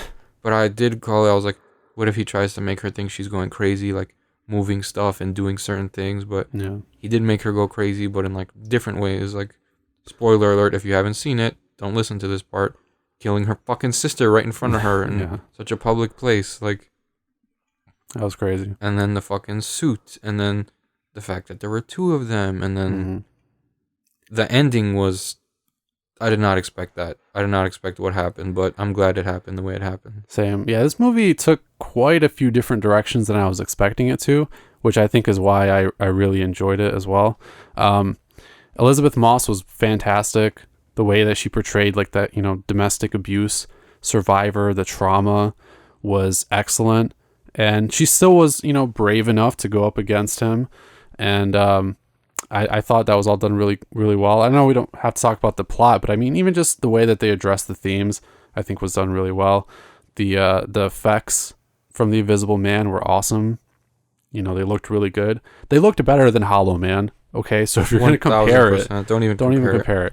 Because they looked way better. And just the general atmosphere of this movie was really, really good. Even had some of the best jump scares, which I was not expecting at all. The fucking attic one? Yeah. When she threw the fucking... Yeah. I wasn't even expecting this movie to have good jump scares. You remember, we fucking leaped at that part. Yeah, I know. Yeah, it's been a while since I've done that at a movie theater, but this movie did it for me. So, I mean, you have to put it up there. Yeah. It's definitely top 5 for me. What's your number 4? All right. Number 3 now. Number 3, sorry. Number 3 now is where I was actually going with my original train of thought before. But my number 3 is Color Out of Space. I knew it. So, I mean, my top 3 was tough. I could honestly put any one of these movies at number 1. Yeah, same, honestly. So, which I think is usually how it kind of goes. But I loved Color Out of Space. Nicolas Cage is fucking crazy, and I love that guy. And he has another movie coming out in which he has no dialogue. Oh, really? It's kind of like Five Nights at Freddy's. Oh, are you talking about that doll one where he fights the dolls? Yeah. He has no dialogue in that one? No dialogue. What the fuck? That's weird. Yeah. Okay. I mean, hey, I'm here for it. Even his face alone, like, talks, you know what I mean? Always. Like, he's very expressive. It's Nicolas Cage. What do you expect? Yeah. The guy stole the Declaration of Independence, so he can do anything. But he was fantastic. Damn, this movie is just so good. Dude, I remember the night we saw it. I was drinking my fucking cherry slushy. Just sitting there, I was like fucking high as balls, wondering like, I wonder where this is gonna go. That was great. And the whole time I was sitting there like, as soon as the crazy shit started going down, I was like, yeah, holy shit. It was really only thing that can compare it to Possessor in terms of like weird like, yeah, like ethereal, as I want to say, like really experimental, ethereal, Super out there. surreal, atmospheric. This had everything. It really did, yeah. Everything from the fucking llamas, or was it no alpacas? Sorry, to the mom, and basically like once the movie hit a certain point, it just went from like 0 to 100, and it went even past that somehow. It was just super intense. The color was great. I thought visually it was just fantastic, and like super trippy and cosmic. You know, kind of like The Beach House. I thought this movie did a great job of representing that sort of cosmic Lovecraftian type of style. And honestly, everyone else was really good in it too. I don't know, something about this movie just kind of captured my attention and just really did it for me. Honestly, we're gonna add more a little bit later. Oh, okay. What's your number 3, Sam? My number 3, you've already mentioned it, and I enjoyed it like much more than the other movies, and it is Mortuary Collection. Nice. I really like that it was an anthology. I really enjoyed the way it played out, and I love the fact that it did not take itself too seriously. Mm-hmm. That was the big thing with me. Like, had a lot of like really kind of like off the rails fucking stories, like the fucking sick wife and then the fucking babysitter and all that stuff and the pregnancy stuff. But like the whole time there was like at least something like really goofy, lighthearted going on. Like, so like the fact that it was a good horror anthology, and the fact that all the stories tied in together at the end, and then the creepy dude offered us an explanation, and then fucking spoiler alert, walked out, was able to leave, and then burst into flames, and then someone else took his place that was actually a part of these stories, but not one of the stories like in the library. But as it turns out, like she had her own stories, a few of them in the library already. A lot of the stories were already about her, and she told hers, and then she kind of fucked herself. Yeah, it was like what Vivarium did, except way better, because it Exactly. actually led up to that point throughout the movie, unlike Vivarium. Yeah, I agree. I thought it was just done super well. The whole, especially the framing story. Like usually the framing story is mildly interesting, but not really like anything super noteworthy. Like even Scare Package, I thought there were some funny parts in that, like with the video store and stuff. Oh yeah, for sure. It wasn't like incredible or anything, but I thought the Mortuary Collection actually had a really good one, especially with those two. That was actually probably the thing I was looking forward to more than even the stories themselves. So not a lot of anthologies you can say that about. So yeah, I really dug it. All right, so that was our number 3 movie. My number 2 is one you just talked about, and it is The Invisible Man. Okay. Yeah, I know you're probably wondering which one was it gonna be, but I still really like The Invisible Man. I loved it. I watched it recently. I actually watched it like right before Halloween. Yeah, I have to rewatch it actually. Like I think I have the digital version, but I do want to rewatch it. I just think it's super effective. Like they successfully took an older concept, brought it into the modern day, added like a whole bunch of stuff onto it, especially with the sci-fi elements as well. I thought it wasn't what I was expecting, but it was super welcome because it makes perfect sense for like the day and age that we're in.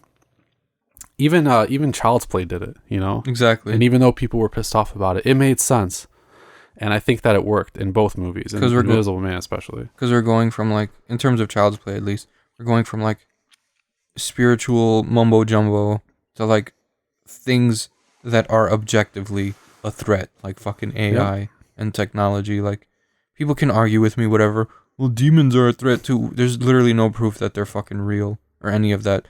We know technology is real. We know what technology in the wrong hands can do. Yep. And, there is like an overabundance of supernatural movies like we talked about earlier. So I think it's totally fine to kind of flip the script, make it a different concept, a unique concept. I mean, you can argue that this one was not the most original, but for The Invisible Man, I think it really still worked. And the way that they portrayed like that domestic trauma was definitely way different than all those other Invisible Man type movies. and I think it tied everything in together like really, really well. Yeah, this was one of my, out of like all my top 5 movies, I gave 5 stars to. So this is definitely one of the 5-star movies. Yeah, just really good. It scares. It's got great score, great cinematography, great acting, great twist. Yeah, there's just little I can say about it. And I really liked, I guess spoiler alert, but I really liked that they didn't show the guy like all that much, like in person. Yeah. I thought that was like a really, really good idea. So that's my number 2. I just think it's one of the better movies, and it is a remake. So if you're against it, or if you haven't seen it yet because you're like, it's a remake, it's probably not going to be very good, I definitely suggest you check it out because it's not at all what you're thinking, and I think it's going to surprise you. It was the Dr. Sleep of this year. Yeah, because Dr. Sleep really surprised me too. I fucking love that movie. I got to rewatch it soon. Same. Yeah, just taking what The Shining did and capitalizing on it. And this movie took what the original Man did, added a whole bunch more stuff to it, and it was really successful. So, what is your number 2? You mentioned my number 2. You didn't like it. I think it was in your top 15. Okay. This was one of the ones where like, now time to flip the script. It's one of your lower ranked movies that I really enjoyed, and that was Shudder's Host. Yeah. Okay. That movie was like, to me, like that was like that. If a paranormal movie is executed like that, with those kind of scares and like that type of pacing and those type of jump scares and that type of like atmosphere and dread, I think it's fine and I think it's good. Just don't be cookie cutter. It was nothing like Unfriended. It was nothing like Insidious or Paranormal Activity. It was just like, hey, let's do this seance, ha ha ha. And the fact that props for them for like making it seem like it was real, because like everyone's quarantined and no one's like fucking like hanging out. Even when like the 2 friends saw each other in real life, they like elbow touched, Yeah. That's a little extreme. Relax. You're already in the same room. 6 feet doesn't matter. If I sneeze, my fucking sneeze particles travel 40 feet, not 6 feet. You don't believe me? Buy a vape, blow out the vape smoke, see how far it travels. That's exactly how far your fucking spit will travel. If you're not wearing a mask. Yeah. But I always do. I don't give a fuck if it like, it's kind of hard to breathe for the 30 minutes that I'm at Meijer. I don't give a fuck as long as I'm not gonna. Like, even if it does like mildly affect me, like if I get the COVID, even if it's like just a mild, like, I got a sore throat and a fever, like, I don't want to have a sore throat and a fever, okay? Like, I know. And I don't want to like put somebody on a breathing tube either. Yeah, dude, imagine if I do have the COVID and I never show symptoms because my body just doesn't react to it, and like I'm not wearing a mask and I fucking snort or something like, like near an old guy, and then he fucking dies a day later, like, because he has crazy fucking symptoms. It's just not worth it, yo. Not to me. I'm sorry. No, I get it. But, I did like that they didn't prioritize that angle too much in the movie as well. I thought that was really clever because it was mainly just like a catalyst for the story of the movie to happen. Hey, we can't hang out, so let's do a Zoom meeting with a psychic. Yeah, and then everything just kind of unfolds. And I think this movie, I don't know if it's just the whole like conference call type of style, but maybe it is. I don't know. I think this movie had some really good tension. I think you so just too. had to be there like, holy shit, what's going to fucking happen next? I don't know why I loved it so much. And like after I watched it, I told my girl, I was like, hey, for movie night, we got to watch Host. She's like, what is it? And I'm like, well, people are Zoom meeting because they can't hang out, and then they do a ritual and goes crazy. And she's like, okay, sounds good.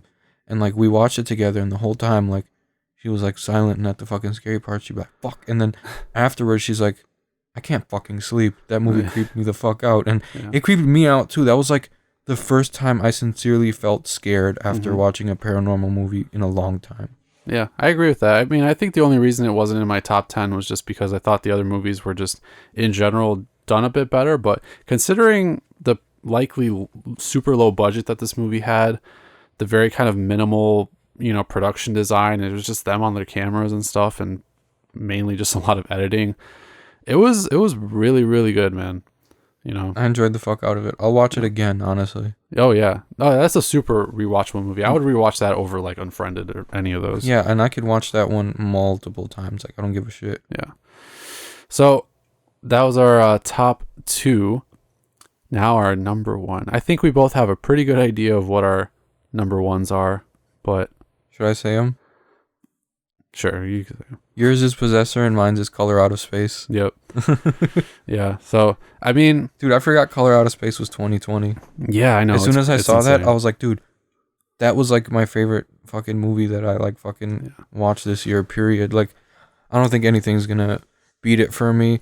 Like the whole ethereal feel of it, cosmic dread, existential dread, the fact that we don't know what this alien is. Did it have anything to do with the ritual that the girl did with her Necronomicon? The colors, the aesthetic, the craziness. Like this movie had it all for me. Like, and it might not be like classic horror. It has that like from beyond feel to it, but to a fucking crazy extent. Even then though, I feel like the horror stuff in this movie was like way above a lot of other movies that came out even just this year. Yeah, dude. I mean, it more than the fucking Dark and the Wicked for sure. Yeah. Because that one was just like hallucinations, the devil's coming, fake priest, and then killer in the woods. Oh, there's a monster living in the castle. Oh, an imaginary friend. Yeah. Oh, we're on this island. There's fantasies. Like Just every opportunity to shit on that movie. But no, I agree. I mean, all that stuff was like, okay, it's cool. Even like the Dark and the Wicked, I saw the mom or whoever it was floating out there. I was like, oh, that's creepy. I'd be freaked the fuck out if I saw that in real life. But in like multiple parts of Color Out of Space, like my fucking skin was tingling. yeah, I was like, holy shit. dude. I'm pretty sure we were both fucking stony baloney. I was sitting there fucking Just like, yeah, higher freaking than out. giraffe pussy and just pretty fucking high. drinking my fucking cherry Slurpee, and like when all that creepy like cosmic shit started happening and like the colors and everything, and then Nicolas Cage also going bonkers and funking yonkers. Like I don't know, everything was like perfect in that movie. Like this one, I was surprised it didn't get more hate. Like some people were like, I didn't like it. Like no one was like, fuck this movie, Yeah. like they did with Hereditary. No one's like, trash. No, I think this movie was great, dude. I mean, it really nailed all of those sci-fi horror aspects. You know, it made you think about more than just what you saw on the screen, what was grounded, right? Because it presented this otherworldly type of element to it, which was awesome. And then even just like, I think a lot of it too was just that sort of droning kind of like, I don't even know how to describe it, but you know that sound that, Yeah. you know, or I can't really redo it, but It's a really fucking weird frequency. yeah. And that lasted throughout like the whole movie, especially in those like nature shots, those really contemplative like widescreen shots of like the forests and all of that. I was like, just literally imagining that part. even just it started from the beginning. Yeah, you know, and it it had did. that crazy score, and I was already sucked in. I was like, okay, I knew it was I'm gonna in be for the good. ride. The fact that it was a limited release too. yeah. I'm glad you found that fucking theater. I didn't know it would be saw so it. close to home. Saw it in that dinky little independent theater, but it was great. I feel like that's the place you should be at to watch that movie. I think so. And I wish I was there for Possessor too. I think that would have been amazing. But I saw it at home, but it didn't really limit my enjoyment of that movie No, too no. much. It's just that, we're nerds, so we love that theater experience. Yeah, true. But anything else you want to say about Color Out of Space? I don't know, man. Watch it if you haven't. Mm-hmm. Get stoned and eat an edible so you're stoned throughout the whole thing so you can have a nice little trip, because just like Possessor, you'll feel like you're tripping balls watching this. Yeah, it's really out there. Possessor, I would say a lot less so, but I think this movie was the number one for me just because I thought out of everything, even though Color Out of Space was great, I think executed very well. I think that Possessor for me was just the one movie, not only was it super original, but like the one movie I think for me where like the concept, the premise was just executed like fully, like 100% of Brandon Cronenberg's vision, and it just felt like the most realized movie to me personally. And even I think one thing that did it too for me was like at the end I was like, oh wow, that was a great movie. But then like after that, I liked it even more. Like as I thought about it, like days after, Yeah. I was just like, damn, that was a great fucking I mean, it movie. sticks with you. I still think about like a lot of the scenes from it, like the beginning scene with the fucking stabbity stab, the scene in the fucking with the fucking was it the fire poker, Yeah. and then the fucking shooting, the ending scene with like the fucking meat cleaver. Yeah, it's that's the thing. It's not like your conventional horror movie, but it has so many great scenes where it's either like really gruesome or just really visceral, or like we talked about before, those kind of intermediary scenes where they're like fighting each other, their psyches are going at it together, and like all those colors are flashing across the screen and stuff, and then he's like they're just slowly losing both of their minds as the movie goes on. So it's not super conventional, but it's not the most like over the top, super experimental like message or anything that you just can't like completely understand. I think you can easily grasp like what the movie is about, and you can pretty much get where the story is going and everything too. But as the story is going on, you're just like continuously shocked and also really engaged with like what's going on. Like you want to know where this is going, if he's going to complete or if she's going to complete the mission, and what's going to happen at the end. And then the end basically catches you totally off guard as well. I didn't expect it. No. Not just like, the Yeah. but then the Yeah. pull me out. What? Yeah. Yeah, it was a wild ride, but I loved it. I thought everything was executed brilliantly. The acting was great. And I think this is really just like a director's dream. I think he did a fantastic job. And like I said, one of the most unique movies I've seen this year too. So Definitely that and Color Out of Space, like yeah.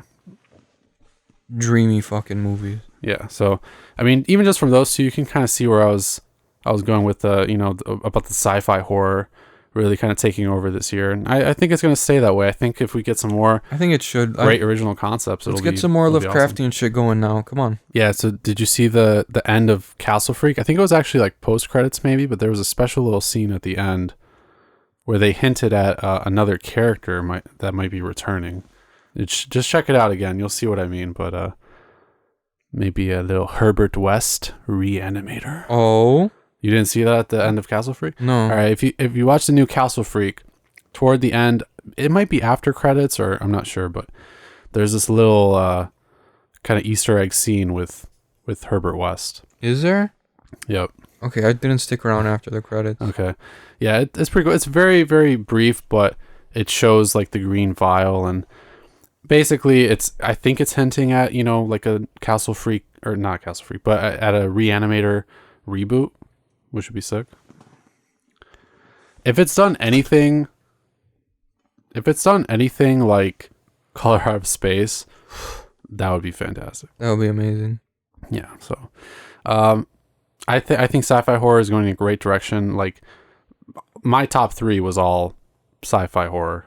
So even though I'm kind of biased toward that anyway, because I really like sci-fi horror, I just think it was great this year. My last 2 top 10 lists did not have a sci-fi horror film as in the top. I don't think I did 2, either, did I? I had Doctor Sleep, which was like supernatural. Mm-hmm. What did I have last year? Scary Stories. I gotta like go back and fucking. Yeah, mine were Midsummer and then The Lighthouse. Oh, I had The Lighthouse, Midsummer. I think Doctor Sleep was my number 1 though. Yeah. What was your number 1? My number 1 last year was Midsummer. Okay. And then the year before that, it was Summer of '84, which was both of our top ones. And then my next one was Hereditary. So, yeah. But I think it's going in a great direction. I'm very excited to see more of it. I don't know if the trends are going to change too much. I think we're still going to see a lot of diversity in horror. I think we're going to see a bunch more sci-fi horror and a lot more stuff like The Rental and things like that. Let's get more Lovecraft and Poe up in this bitch. Yeah. And why not Dean Koontz? People sleep on Dean Koontz just because of Stephen King. I don't remember when the last Dean Koontz movie adaptation was. Yeah, I mean, there was one recently, but it wasn't like horror. Well, what was it? Do you know? I forgot. I saw saw someone post about it. It was a adaptation of one of his novels. Oh, okay. Something with a security guard or something. I'm not sure.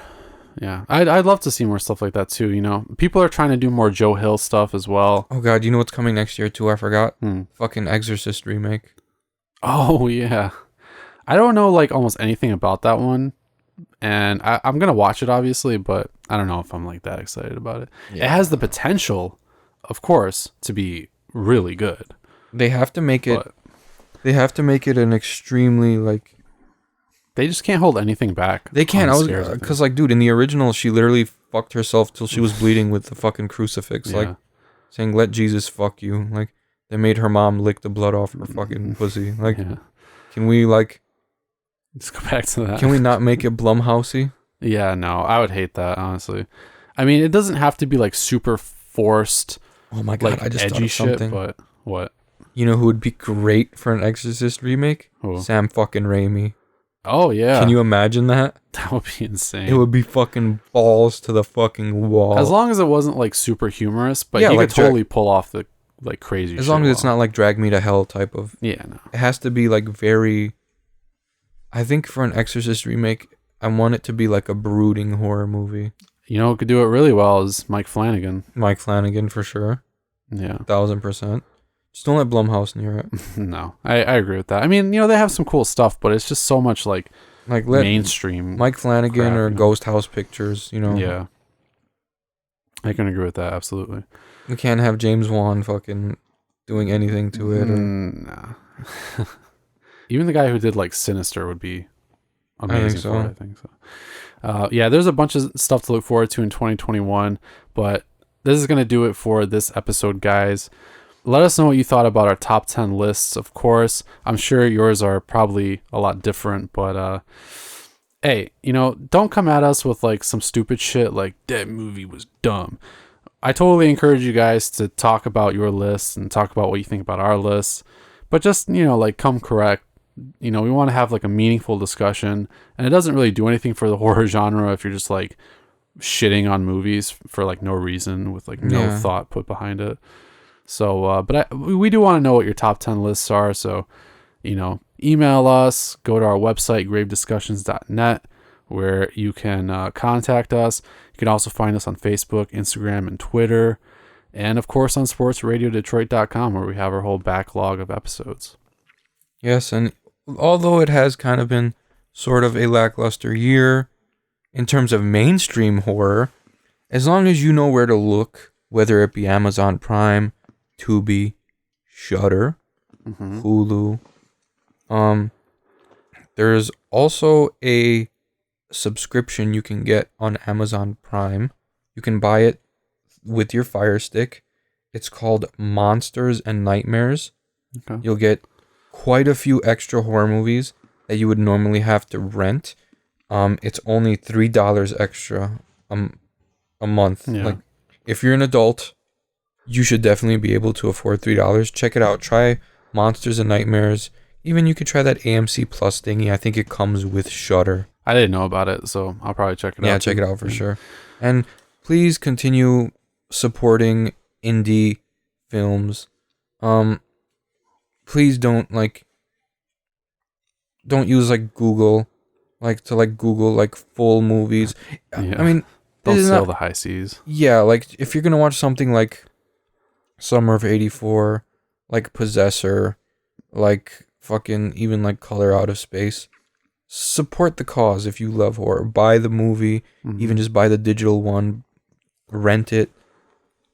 Honestly, I don't give a fuck if you stream Hollywood like fucking horror, like with your fucking Kodi or whatever you use. Like if you want to watch Halloween 2018 and fucking not pay for it, by all means, I don't give a fuck. Like, but like at least the independent artists, like they put hard work into this, and they don't have billions and millions of dollars to spend on a budget. No. And like this is their life. This is why their movies are better than the mainstream, is because they give a fuck. So like, please just start renting, start buying stuff. Like if you can afford $4 for a fucking combo meal that's gonna fucking clog your arteries, you can put $4 aside like once a month to like rent a movie that, you know, you heard about. Like, it's not gonna hurt you. Like, you just check my Amazon Prime. I bought Relic. Like, I didn't just rent it. I bought it. I bought Club Dread. I bought like a few movies, and I if I want something, I'll rent it or I'll buy it. Like, Yeah. just support independent filmmakers, because they actually give a shit about us more than Hollywood does. Like, and they care about the horror culture and the community. Like, they're not like chasing pennies. Like, Yeah, they actually think about their ideas as well, instead of just mainly rehashing old stuff because they know it's going to make money. yeah. Right. So, I mean, if you guys want to stop complaining about every remake and shit that's coming to Hollywood, that's how you do it. You support independent cinema.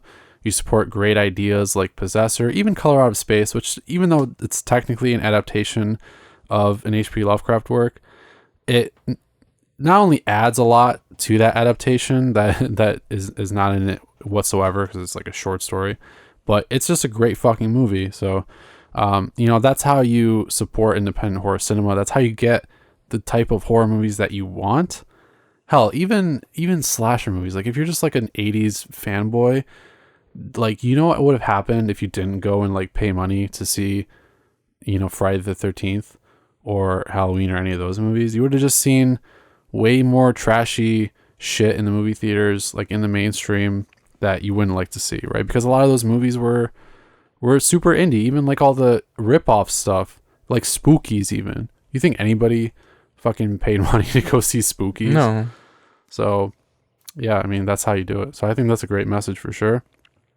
And I think at this point, you shouldn't really have any excuse to not find the type of horror that you want, because there's so many resources. I mean, So you can literally, like, even if it doesn't come up, like, Google, like, horror movies 2020, like, just browse Amazon Prime. You know what you do? 'Cause if you go to the horror section, it's not going to show you all their horror movies. Click on a movie you like, and then scroll down, and you'll get a whole list of other movies that are similar to it. And then if you run out, click on one of them, and then a whole new list will pop up underneath it, and you can just keep doing that. That's how I find my movies. yeah, exactly. Yeah, I do the same thing. Check out Just Watch and other apps like that, you know, will tell you where you can find certain movies or whatever. You know, go to websites, join the groups, see what people are recommending. So honestly, 2020 had a lot of good stuff. I saw people that were like, nah, nothing came out this year, nothing good came out. But it's like, all right, what did you watch? The Dark and the Wicked. And like, that's it.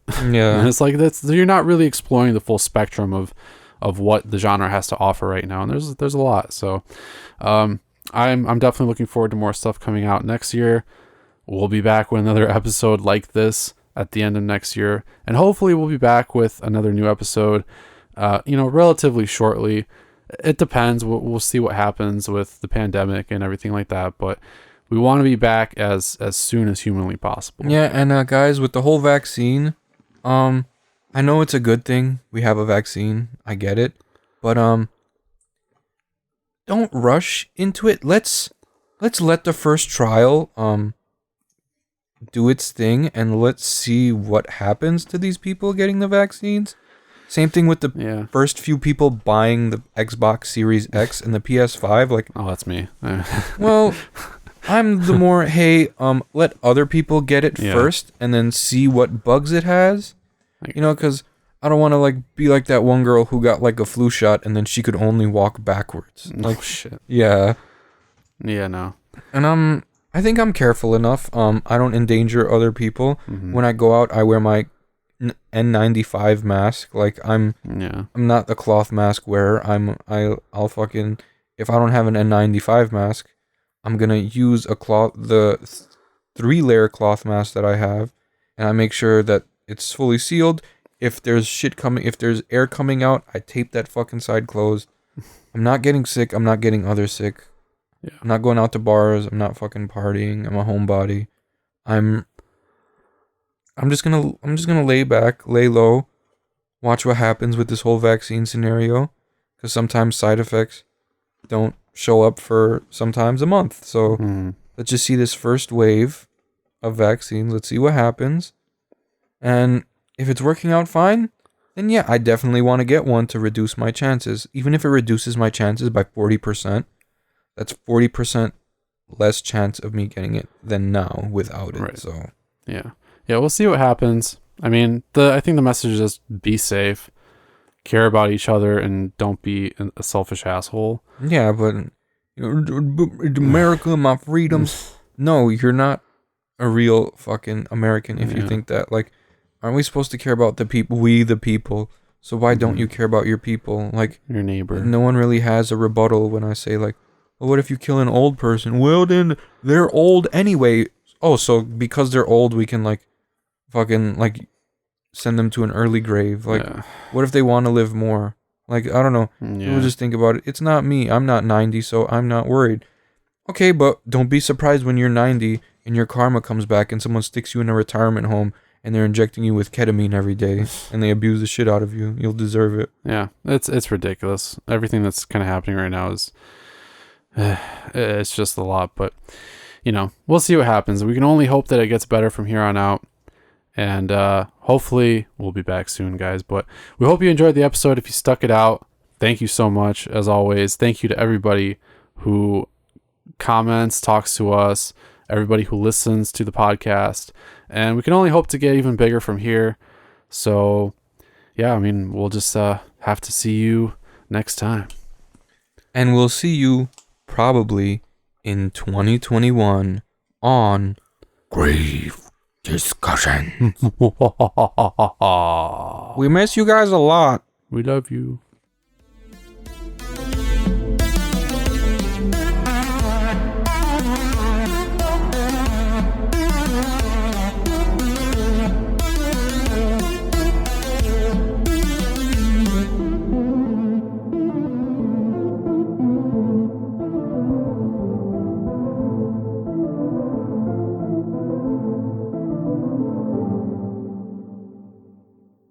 This has been an SRD production.